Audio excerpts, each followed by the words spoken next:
Well, Mr. Robot continues to prove why it's one of the best shows on TV in its most daring and different episode yet. Imagine a world gone insane. Gone insane. Let your mind just drift away. Hey guys, Ken for Mr. Robot, Season 2, Episode 6, M4ster-S1ave.AES, and what an episode! I mean, I've never seen a show do something quite like this episode before. Look, here's the thing. Mr. Robot, a lot of people are saying that this season is going into a sophomore slump and that they're losing focus, and I would completely disagree. What I would say about this season is how daring it is and how different it is, because the difference with Season 1 is that was something where Sam Esmail wrote it as a movie, he wrote that as its first act, and I feel like because it got picked up for a second season, and because Sam Esmail is doing every episode, he doesn't really care what you think of his, of his craft. He kind of just does what he feels like is best for the show, and I really do applaud him for that, because those are the best kind of TV shows. For me, the best kind of TV shows aren't ones made of fan service and trying to please people. It's shows where creators have a story, they run with it, and they do whatever they want. They feel the best thing to do to, show that story. And I think this episode is a perfect example of that, because this episode is really hard to review, mainly because it's two different episodes in one big episode. And I'm going to talk about everything in the first half first. I mean, this episode was just so strange, and I'm not going to lie, you guys, it took me about 3 days to watch this episode, because I watched the first 17 minutes, and then I watched the other second episode, basically, today. But let's get to this episode overall, because there's a lot to talk about. It's really weird the way we start off. We see an 80s style logo for USA. So like the old 80s, 90s style logo where it says, "You're watching USA, America's favorite cable network." It was so strange. We then see an intro for something called Word Up Wednesday. Very weird the way that was done. And we then see Elliot, who right away is feeling out of place. He's in some kind of fantasy world where the world is styled as some sort of 90s sitcom with him. And his entire family we see going on some sort of family road trip. And I really applaud the show for doing something different. I mean, you really know how confident a show is when they go in a really strange direction like this. And that's something I really do love, is that it really just shows how fearless this show really is. It doesn't care if it does something a little bit different, or if Elliot has an out-of-body experience, because it just makes the show that much better. And that's one of the reasons why I love this show so much, is because other shows wouldn't dare to do something like that. They have to stick to the status quo. Mr. Robot, there is no status quo. There really isn't, and that's something I love about this show, and that's something you definitely do see here. So, we see very quickly, Edward clearly has throat cancer and is slowly dying, with Darlene and Elliot's mother, who I still think we don't know the name of, casually making jokes about it. And that's something I really do love about this scene, is that you can really tell that although there's a lot of laughing, it very much reminded me of Too Many Cooks, basically. If you guys have seen Too Many Cooks, it's this really genius idea from Adult Swim where you have your typical sitcom, but as it goes on, things start to get darker and darker, and even though things are so dark, the characters are still forced to smile and laugh and act as if everything's going to be solved in 30 minutes, and that's something I really did love about this part of the episode, is that you really do see that as manufactured and as ridiculous as this is, it really is still just as dark, because, you see Edward slowly dying, Elliot's questioning where the laughter's coming from throughout the entire sequence, which I really did love, and it really to show that there's a reason why this is happening. And Darlene, meanwhile, is playing on a Game Boy, and on that Game Boy, you can see someone is getting very badly beaten up, so we can very quickly see clues as to what's going on there. And here's the thing, I really wouldn't say that this didn't tell us anything, because a lot of people said, oh, this did nothing for the show. I would disagree. I think this actually gave us a lot of clues to see where we're kind of headed for the rest of the season. And Elliot then realizes that there's clearly someone in the trunk, but Edward keeps telling him to keep his eyes on the road for some reason, and we don't really know what that's about or who's in the trunk. But we then see the intro, which I already played half of it for you guys, but let's just talk about how genius that intro really is, because the fact that the show did an intro, like its own 90s style intro, was so well done. If you listen to the lyrics, I mean, first of all, it was meant to be kind of like Full House, which I very much got that vibe from, Full House or any kind of 90s sitcom like that, but the lyrics in general are very dark, and there's so many great things just about that intro, such as Angela crying at her mother's funeral, and you can see that she's crying, but she's still forced to smile, but then she goes right back to crying because she's generally not upset, not happy. The best one, I think, though, was Darlene's. Darlene's by far was the one that was my personal favorite, and probably the most soul-crushing. For us, seeing Darlene, seeing, the pain that she's in, seeing that she's obviously not happy with what she's going through, I think was just very interesting to watch. I definitely really did like that. And then we see Gideon's also going to be in this part of the episode, so we don't really know what's happening there. We don't know who the man in the trunk is, but such a well-done intro. I mean, I could really just go on all day just dissecting that intro, but I'm not going to because I don't want this review to be too long. But basically, we see it shows all the characters seemingly upset with being forced to smile at the camera. And I thought it was just a very genius way they did that. I really did love that. They then reach a gas station. Edward goes to get gas, and Elliot asks to see Darlene's Game Boy. And she says he's not allowed, mainly because you can tell they don't want to break this illusion. You can clearly see this as an illusion. And his mother says to look ahead, tells Darlene to turn the game down. She asks if her fingers are broken. Darlene says not yet, but in this family, it's only in the nick of time. And she's then burned with her mother's cigarette. And she asks who cares if he hears it, and she then knocks her out. I mean, crazy stuff going on there, but Edward then tells Elliot to do what he has to do in there, and Darlene is burned with a cigarette after disobeying their mother. And, I mean, just really crazy stuff that's going on there we see. And when Elliot goes into the store, he's met at first with the main character of the 80s hit TV show, Alf. I'm not even kidding you. Alf is right there. He's in the episode, and it was kind of cool to see him, but I don't think it was the actual actor, because I believe the voice actor who played Alf actually just died, but I thought that was just little things like that was very cool to see. Very cool to see Alf in this episode. I'm actually a huge fan of the TV show Alf. I'm not going to lie, you guys. I'm a huge fan of that show. So just seeing Alf here, major points to that. I think it was really cool the way they did that. I definitely really did like that.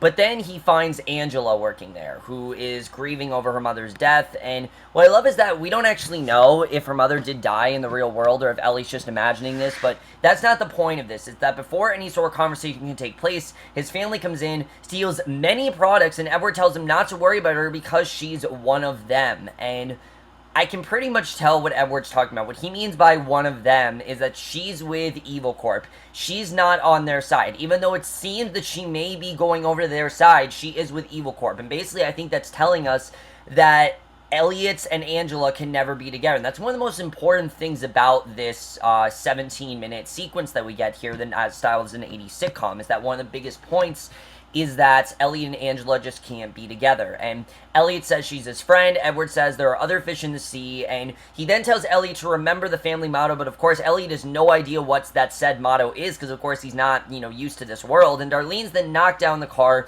She wakes up. She says she had a dream that their mom slapped her in the face. And once she says that, she does it again. And Elliot says he has to get out of there. He sees someone being beaten from behind the wheel. Edward tells him to keep his eyes on the road, and again, you can clearly tell that he's just trying not to break that illusion for him, and he continues driving, gets it flat. Edward goes in the trunk to get it back, but when he opens the trunk, someone is clearly tied up with tape around their mouth, and you very quickly realize that's Tyrell. Tyrell is the one that's tied up, and I don't know if this is the show foreshadowing that Tyrell's tied up somewhere, that he's in the back of the trunk, but I'm pretty sure this is concrete proof that something happened with Tyrell, and it's as a result of Mr. Robot. Mr. Robot clearly did something to Tyrell, and we don't know what that is, and I like that by the end of this episode, we still don't really know what's going on there, because like I said, I don't think we're going to know what's happening to Tyrell. Even halfway through a season, we don't really know, but we still have some clues, and I'm looking forward to seeing what's going to happen with that. He continues driving, and basically, when he opens the trunk, Elliot asks if he really expects him to believe that there's no one in there. Edward says to not do this again and asks if he hit his head during the blowout.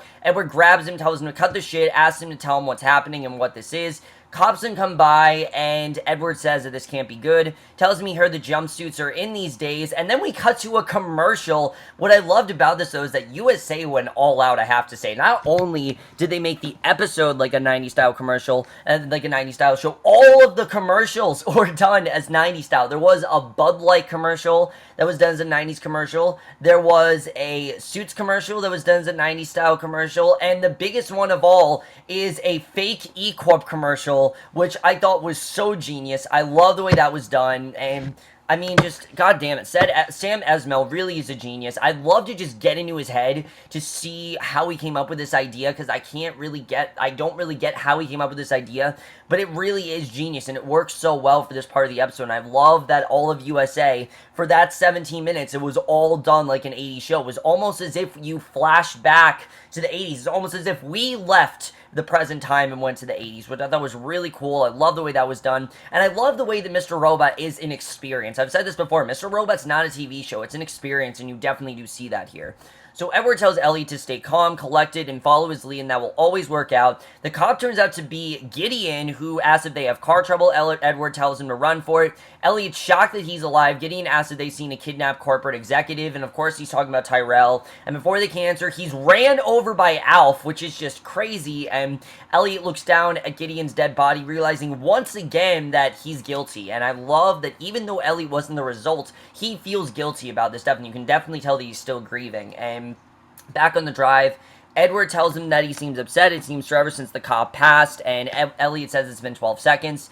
Edward tells him it's time to move past the future is bright, which I gotta say, I really did love the laugh track here as well, because it just shows how much of what you see in a sitcom is not really funny. It's just that they make it funny so the audience is forced to laugh, basically, which I think is definitely interesting, because the audiences know how else to react. And Edward says it's not that simple. The trunk then pops open. The man is screaming. He falls over, and Ellie and Edward, and I love the scene where he runs into the green screen. That was just genius. I love that. Ellie and Edward go to check on him. Elliot asks if he's going to tell him why he took him, and Edward says first he's seeing voices, and now he's seeing things. And Elliot says he's right in front of them, and they're staring at him, and is he the only one that isn't batshit? And Elliot curses out. Edward says it will feel good if he lets it, and believing it's real makes it so much better, and tells him to grab him by the loafers. Elliot does his ass and puts him back in the trunk, and Elliot tells him the laughing is a lie, and Edward says that sometimes lies can be useful, and sometimes they protect you, and Tyrell says that sometimes they help you get away with murder. Edward then hits him over the head with a crowbar, bleeds out, extremely graphic, and again,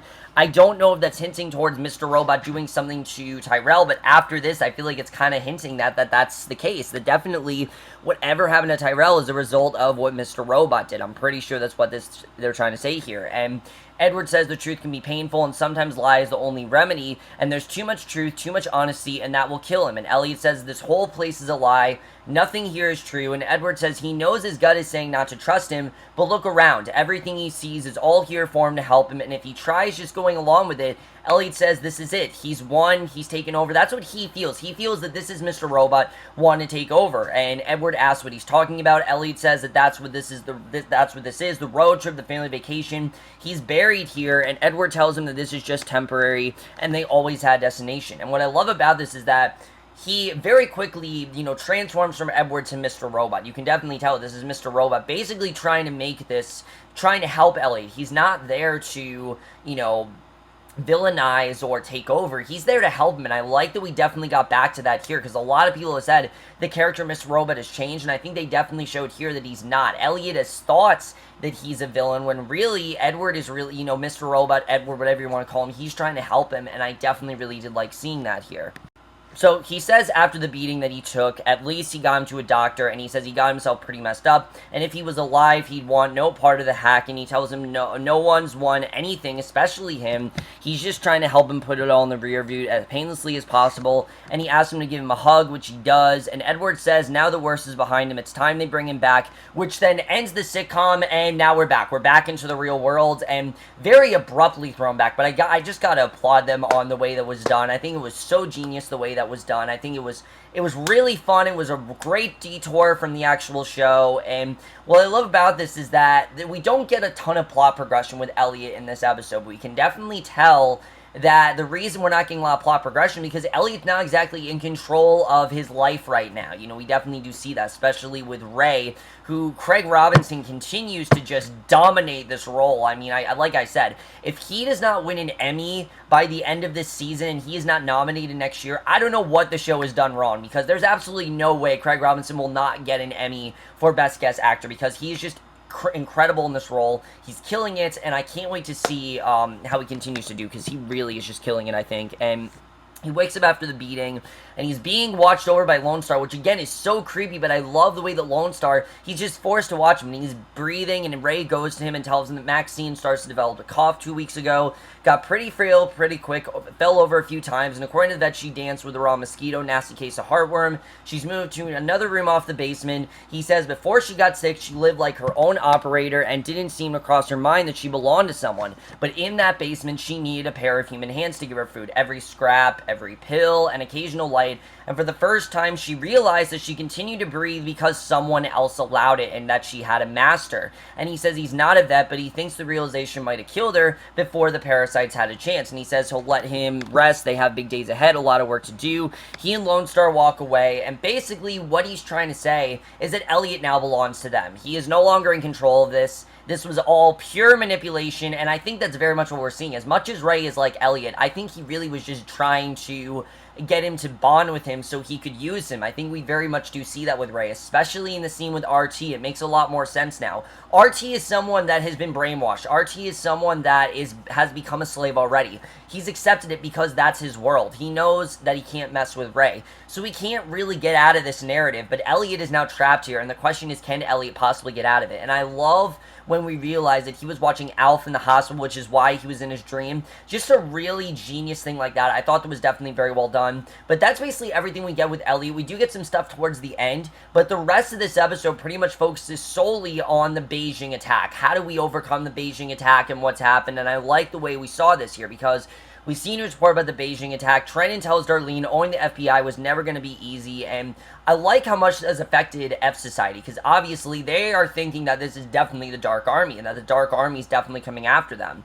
But I like that the Dark Army is not just some terrorist group. There's more to them than that, and she says now everyone's on high alert. Darlene says they'll be fine. Trent says they only have 1 day, and she heard what Angela said in inter-office email saying the FBI CART's team is vacating Evil Corp tomorrow, and she feels they don't have a shot at this, and Darlene says she'll be ready. Trent says they're not the only ones teaching her. For someone like Angela, learning all this in 24 hours is next to impossible. It's just not really going to work in the way Darlene wants it to, and I like that they have all this fear and all this anxiety, but you can tell that Darlene really is the only optimistic one in the situation. She wants to believe that Angela's ready. She wants to believe that Angela can pull this off.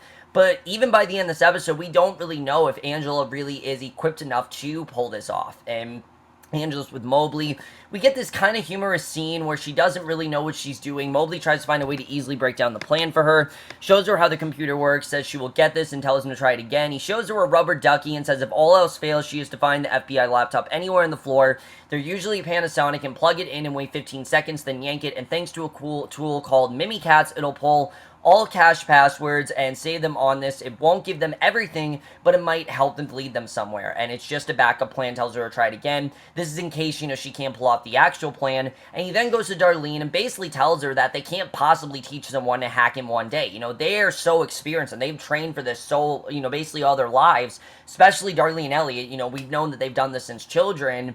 Angela isn't someone like that. Angela is someone that's just a normal person who's been involved in the situation and is nearly as experienced as them, and he doesn't feel that he can get her to be as experienced, and he doesn't know how they'll be ready by tomorrow. She says they don't have any time left, and once the FBI leaves Evil Corp, they're done, and tells them to keep, and that's when, they have to be terrified, because the FBI right now is at Evil Corp because they're reeling from the attack, but once they leave, then they're, basically toast, and she tells him to keep working on the scripts with Angela, do whatever he has to do. But this is happening and tells the Fem2 cell isn't helping either. He still needs to lower the exploit, need to test it, and she says it'll be here because Cisco's still modding and swiping antennas, and Cisco we see is with an associate named Zun, who throws his backpack, and Cisco tells him to be careful, they need it, and Zun says it's been examined and approved.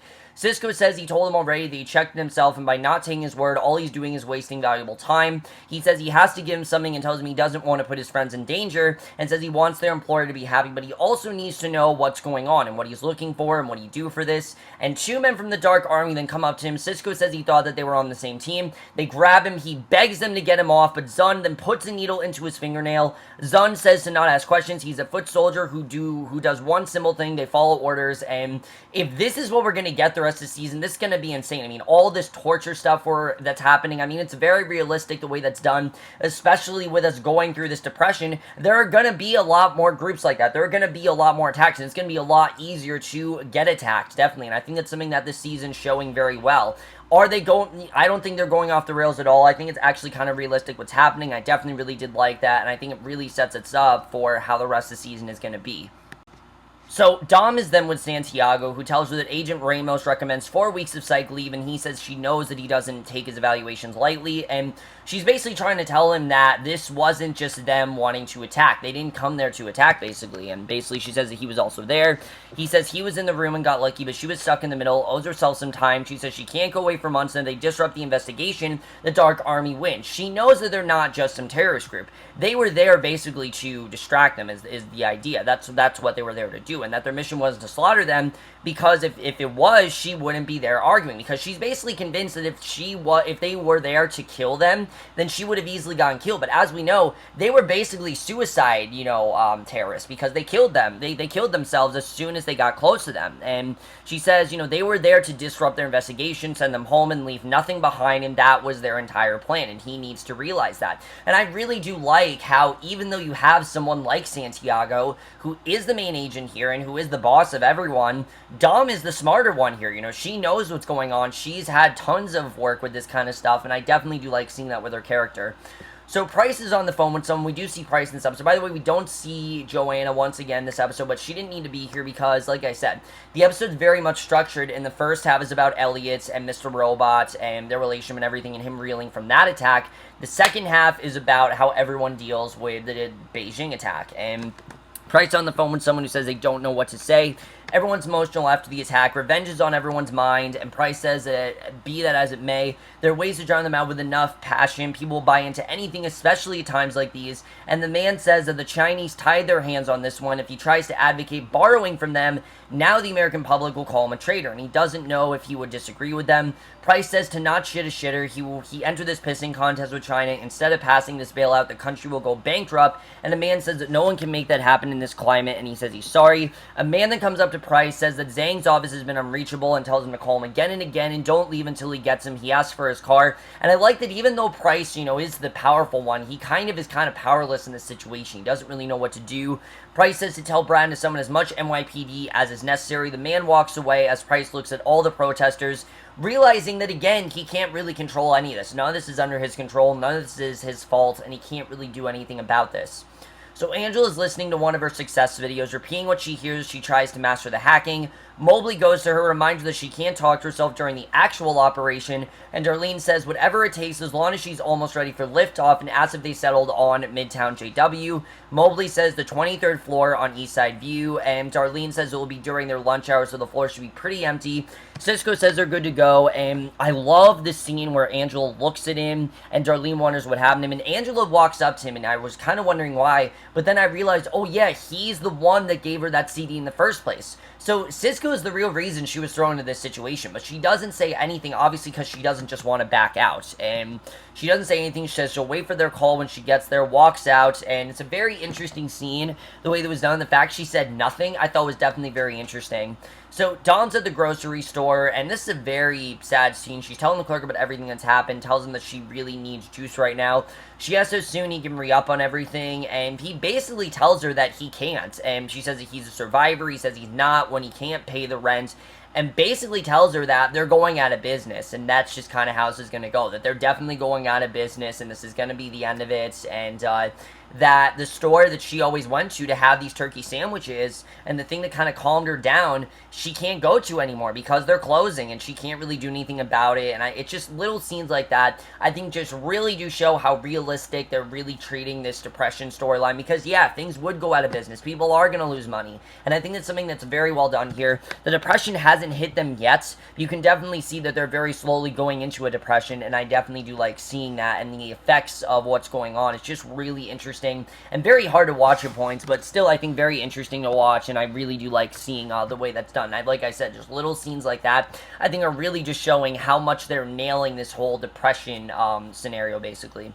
So Darlene's walking into Evil Corp disguised in a blonde wig. She goes up to the payphone, says she's in room 2301. She's just running out for a second, but was wondering if someone could leave a few extras outside her door. She goes to the maid, says there's no conditioner in her room. She will definitely need it in this humidity. She walks into the hotel room, plugs in the computer, and gets ready to start the plan. And Angela, meanwhile, is at Evil Corp. And I love the way this, just the way they did the song here, where you have that song in the background, then when they cut to Angela at Evil Corp, there's no song.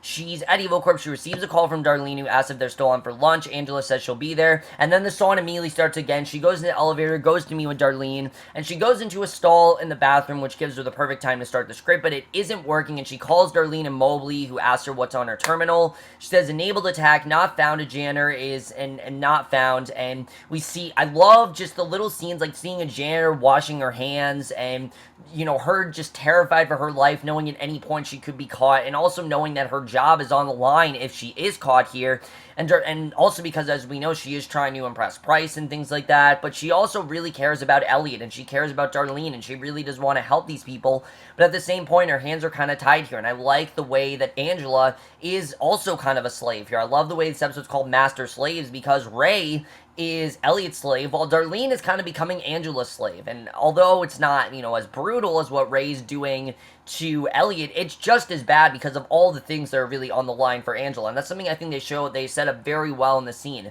Just how much is on the line, how much is at stake, and it really sets us up for how the rest of the episode is. Because pretty much the rest of this episode is a one-take scene with Angela struggling to get this hack under, you know, get the plan under control. Darlene asks if everything's okay. Angela says she's good. Mobley says she has to change her path CD bin, hit enter, and she says it's done.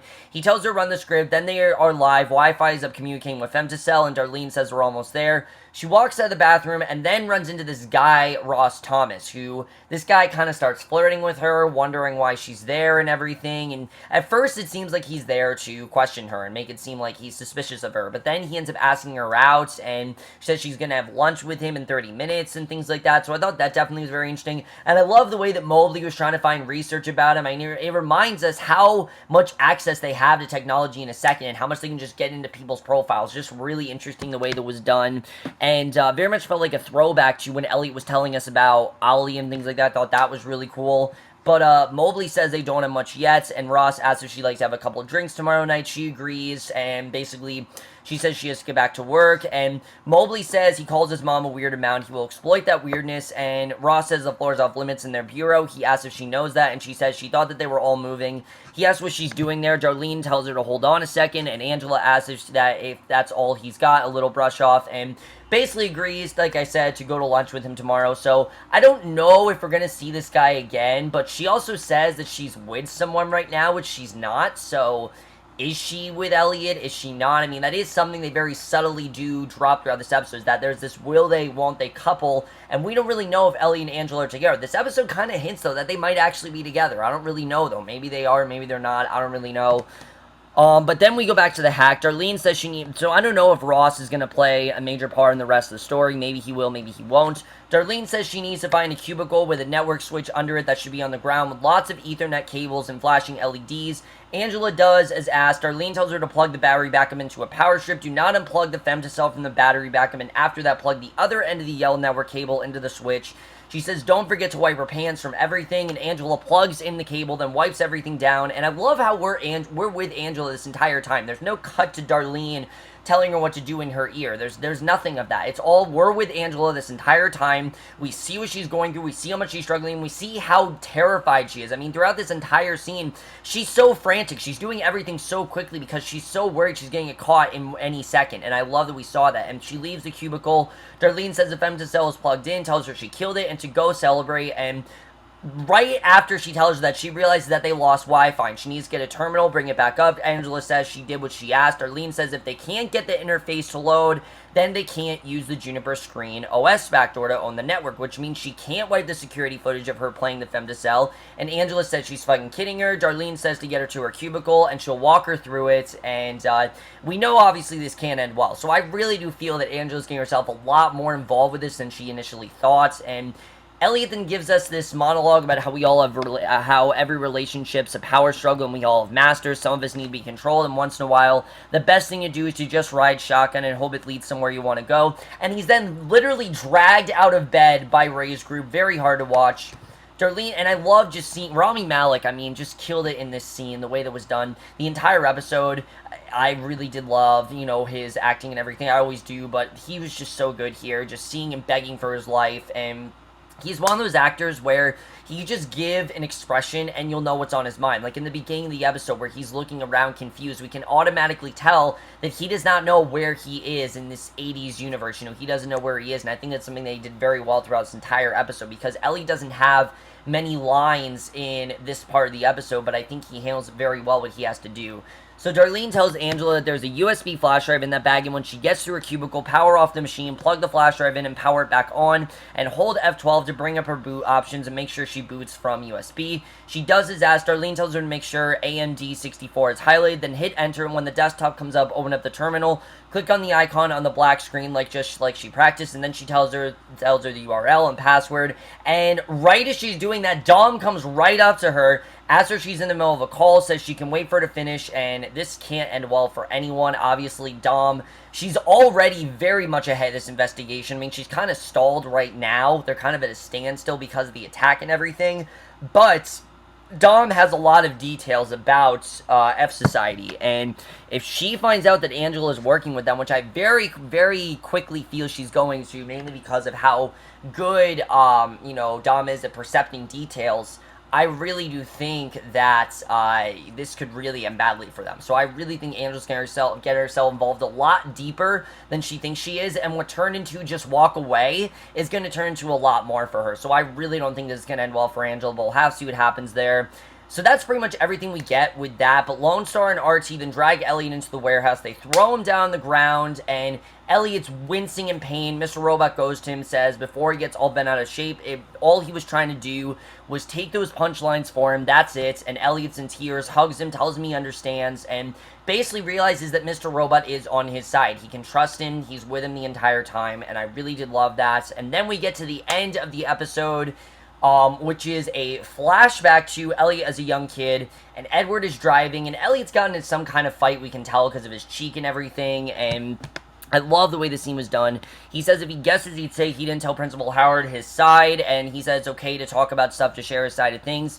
He's there to listen, always will be. He says if he doesn't feel like talking right now, no one is going to force him. And he says hopefully he's okay with listening because he does have something to share, something he's pretty embarrassed about, and basically essentially tells him that his boss told him that he can no longer work at his job because he's been with a doctor and that he's sick and everything. Very similar to the scene we got in the 1980s, just there's no laugh track here because there's nothing funny about this. And I like that we saw that. And Elliot asks what he means. Edward says that he's sick, and that's what they've been telling him for a while now. He's been trying to keep from everybody, tells him that the world isn't going to get rid of him, that they might be okay, and promises him that they'll never leave, and he says enough of this gloom and doom, why dwell in the past when they can take a peek into the future. The site of his new gig, and that's where he's taking him. He's opening a store computers, everyone wants to have one, and he loves them, and we basically realize that this is how he comes up with Mr. Robot. He tells Elliot to come up with a title, and Elliot, of course, eventually comes up with the title of Mr. Robot. Edward says to not tell anyone about his cancer, and that's pretty much how the episode ends. Absolutely love the way that was done, and even in that scene, I love the way that Edward says, the biggest part of that scene, the most important part is not Ellie coming up with the name Mr. Robots, it's Edward telling him, I'll never leave you. That's the most important part of that scene, it's him telling him, I'll always be with you, I'll never leave you, and you can always count on me, and that's the way the episode ends. I love this, there's so many good things about this episode, but let's get into it overall. Like I said, kind of a hard episode to review. If you guys saw on my Twitter, you guys probably would have thought I gave this episode a solid 5 out of 5, because I did love this episode. This was an incredible episode, and by far some of the best stuff we've had all season.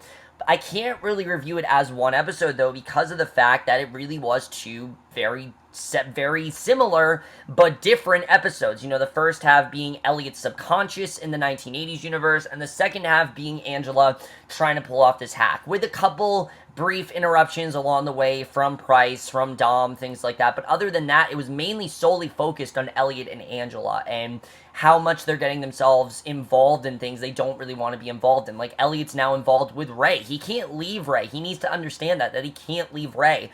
but I think this episode kind of hints that Mr. Robot is the way out, that Mr. Robot's the thing that's going to help him. Mr. Robot's going to be the thing that helps him, you know, cope with this and get out of this, and he's going to be the thing that helps him not make this as bad for him, and I'm looking forward to seeing really what that's going to be like. I really did love that overall. Back to the 80s, you know, flashback, back to the 80s stuff, though. Is Tyrell being in the trunk hinting that Mr. Robot is responsible for Tyrell? I mean, obviously we know that Tyrell supposedly called Elliot, and that definitely something happened that night, but Mr. Robot says he's not ready to hear yet. So when is he going to be ready to hear? When are we going to find out what happens there? I feel like that's going to be very soon. I don't know when that's going to be. I'm guessing episode 8, and I'll tell you guys why. Episode 8, of course, was the episode where we found out that Darlene was his sister and that Mr. Robot was his dead father. I think they're probably going to reveal what happened to Tyrell in episode 8. That's what I'm thinking, at least. I don't know, but I'm thinking that's what they're going to do. That's going to be very interesting to see how that all goes down. I really did love the flashback at the end with Edward and Elliot, just showing how close these two have been, showing the relationship they've always had, and showing that in some way Edward has kept the promise to Elliot, that he's never left him, he's always been with him, and I really did love that. But really, what is Elliot about to get himself involved in? I mean, obviously, Ray said we have big days ahead. What is he going to do? Is Elliot going to try to save all those people? I mean, he said he wants to, so maybe he's going to. I don't really know what he's going to do. Is he going to try to expose Ray? I mean, there has to be a way for Elliot to get out of this. There just has to be a way. I don't like seeing Elliot powerless, and I feel like there's got to be a way out of this at some point. Angela. This cannot end well for Angela. Dom, especially, knowing all the details that she does. How is this going to end up with Angela? Is she going to be able to hide what she's doing? Or is Dom going to realize what she's doing? We don't really know. And are they going to be able to pull off the femtocell? Is this really going to work in the way they want it to? Because it really does seem like Angela just isn't really equipped for the job, and I think we definitely do see that here. Does she have a future with Ross? I don't really know. And are her and Elliot together? I mean, again, the episode very much hints that these two can never be together. Like I said, I think these two are probably going to grow very close this season, and they're probably going to have sex, but then she's probably going to end up in the same exact position that I think Shayla did. It's probably not going to be till the end of the season, but I really do think that's where we're headed. But maybe we are, maybe we're not. I don't really know, but especially with the Dark Army, I definitely would fear for Angela. Angela's definitely something I'm fearing for. Dom is a character I thought was going to get killed, but I don't really think Dom's going to get killed after this. Angela, however, I'm kind of worried, because Angela, as strong as she is, she's not as strong as Dom. She's just not. She's not as strong as Darlene either, and I do like that we saw that here. Angela, you know, she's very strong with tasks like, you know, what involves with Evil Corp, but she hasn't really been involved in hacking like, say, Darlene, like Cisco, or any of them have been, and that's something that's so, that's the vulnerability about Angela that I think we all love, and the thing that makes us deathly terrified that she's going to get herself involved in something that she can't really control. And especially with Price, with him trying to figure out what's going to happen with that, we'll have to see what happens there. That's going to be very interesting as well, how Price is going to deal with this. I feel like Dom is really going to school Santiago. I feel like Dom really knows more what's going on, so we'll have to see what happens there. That's going to be interesting overall. Overall, guys, amazing episode. I really did love this episode overall. I mean, really, there are just so many questions and so many great things about this one. Like I said, not really the easiest episode to review because it really did feel like two separate episodes, but I really do applaud them for going in this different direction, for doing something different, and really just showing how much the show isn't afraid to turn viewers off. It's not afraid to say, hey, we're going to do something different. It's basically Sam Esmail, like I said, doesn't give a fuck what we think about his content. He just does what he feels is best for the story, and I really would agree that this is what was best for the story. But anyways, guys, let me know what you guys thought of this episode. Love to hear your thoughts on it. Sorry it took me so long to review this episode, and I will see you guys in, what do you think of the 80s aspect of it? What do you think of the Angela stuff going on? I mean, I'd love to hear your thoughts. I've heard very mixed thoughts about the 80s stuff, mostly good, but some people didn't like it. Love to hear your thoughts about that, and I will see you guys in my next video, which will be for the season of Outcast. I know I got behind, but I am going to watch every episode, and I'll most likely review the season tonight, and I will see you guys for that. Okay, bye.